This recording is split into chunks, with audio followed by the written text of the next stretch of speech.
Saudara-saudariku yang terkasih, salam sejahtera bagi kita semua. Saya ingin berbagi untuk Anda sedikit informasi dan pengajaran menyangkut indulgensi.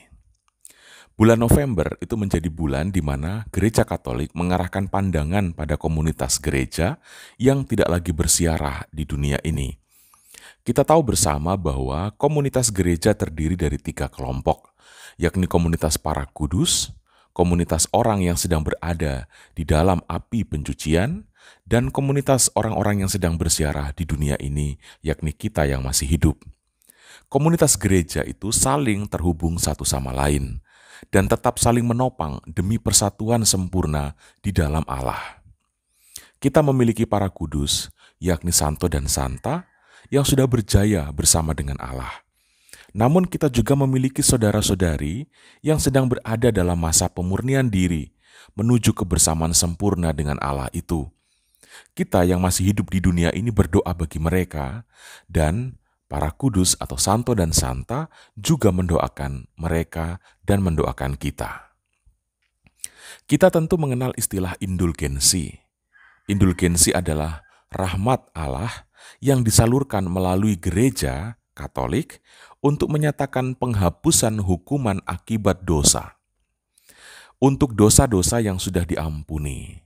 Artinya saudara-saudari, yang dihapus oleh indulgensi bukan dosanya, tetapi hukuman sementara akibat dosa.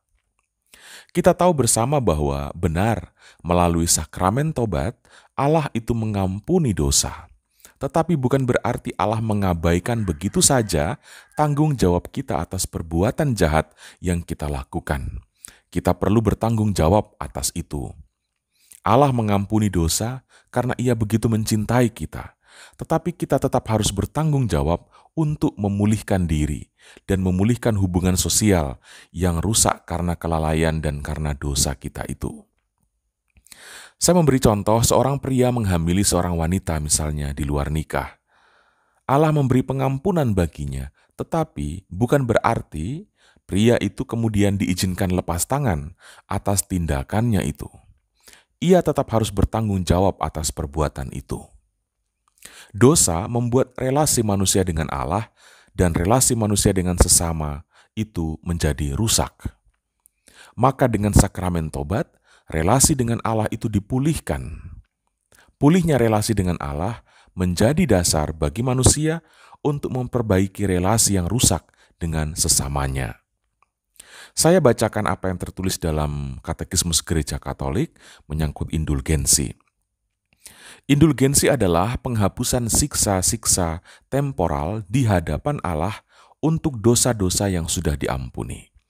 Artinya diampuni dalam sakramen tobat.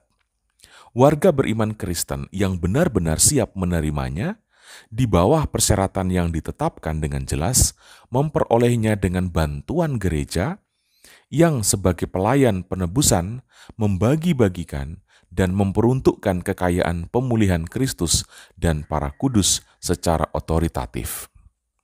Indulgensi kita mohonkan untuk diri kita sendiri agar mengurangi siksa dosa yang akan kita terima di api pencucian setelah kematian kita. Namun, indulgensi bisa juga kita mohonkan untuk jiwa-jiwa orang lain yang sudah meninggal dunia. Selama bulan November, khususnya tanggal 1 sampai tanggal 8 November, gereja memberi rahmat indulgensi penuh bagi jiwa-jiwa di api pencucian. Nah, berikut ini saya ingin berbagi untuk Anda syarat-syarat apa saja yang harus kita lakukan untuk memperoleh indulgensi tersebut. Yang pertama, terimalah rahmat pengampunan dosa dengan mengikuti sakramen tobat. Anda bisa mengikuti sakramen tobat ini sekali saja dalam rentang waktu Anda memohonkan rahmat indulgensi tersebut. Yang kedua, ikutilah perayaan Ekaristi dan sambutlah tubuh Kristus. Yang ketiga, doakanlah intensi Bapa Paus.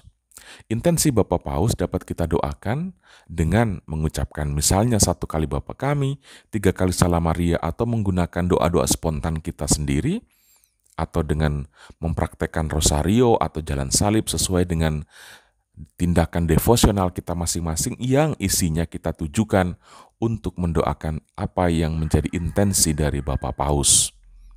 Yang keempat, tidak melakukan dosa berat ataupun dosa ringan.